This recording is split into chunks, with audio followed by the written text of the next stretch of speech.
Hi there, Facebook friends and Instagram friends. I don't always get on here a lot, even though my business coaches suggest that I do with more videos, as well as the algorithms. But I always feel like I'm intruding when I come on live. But if you think I should, feel free to let me know in the comments.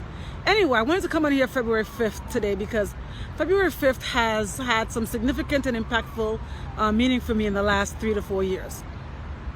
On February 5th, 2017, I was coming out of a 3-month slump from having dealt with some hurt, disillusionment, and I would say even a feeling of disloyalty from people who I had loved dearly, both in personal realm as well as in terms of business.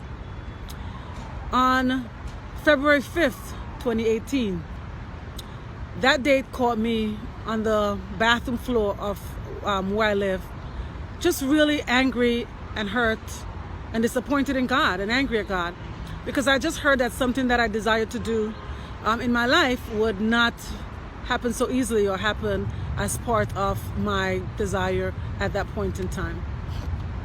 But yet February 5th, 2019 came, and it was a whole different scenario overall.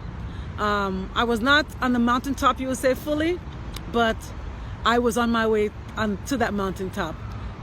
And so when I think about that, and those of you who don't know, can think about what it might have been. And if you can guess, put it in the comments. Something that happened for me on February 5th, 2019.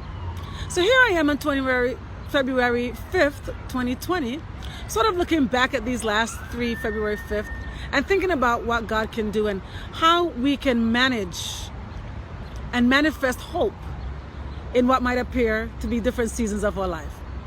So here are 3 things I want to suggest to you in terms of how you may be able to manifest hope in changing seasons. Manifesting hope in changing seasons.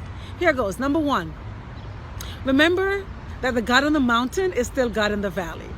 So there are many ways you can take that, right? You can take the fact that when you're in the mountain, remember that if that should shift or that would move, you're not going to be left by yourself. You're not going to be left hopeless. That God goes with you even in the valley. But even it's more reassuring when you think about the fact that if you're in the valley right now as we speak, that you're not going to be there always.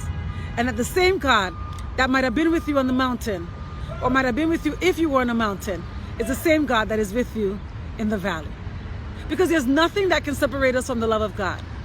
And no matter how far we may go into the heavens, or how low we may go in our emotions, our life, God is always with us. He has promised us never to leave us nor forsake us.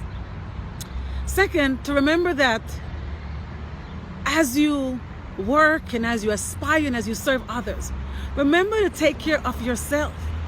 The scripture tells us, what does it profit a man or woman if they will win the whole world and lose their soul? A lot of us don't remember that as we invest all our time and all our energy and leave nothing for ourselves.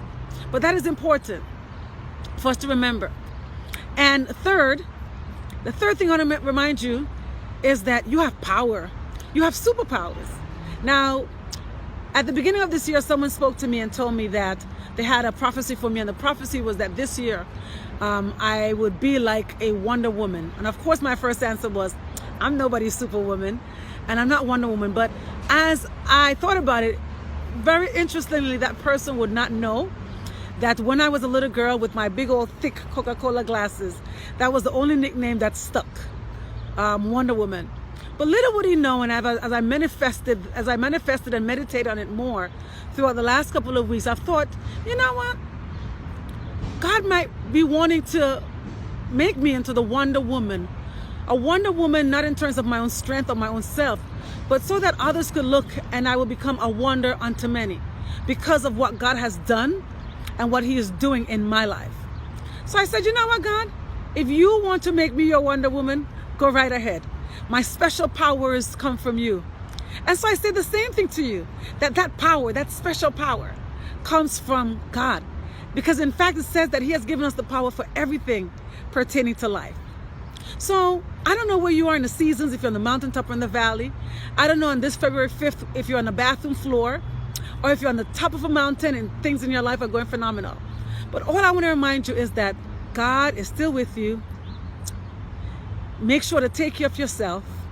And third, Remember that you have power. Now, I'm going to go, but remember that I said to you that February 5th, 2019 was a little different? Well, I'm going to put something out later on today. If you think you can guess what happened on 2019, February 5th, put it in the comments below.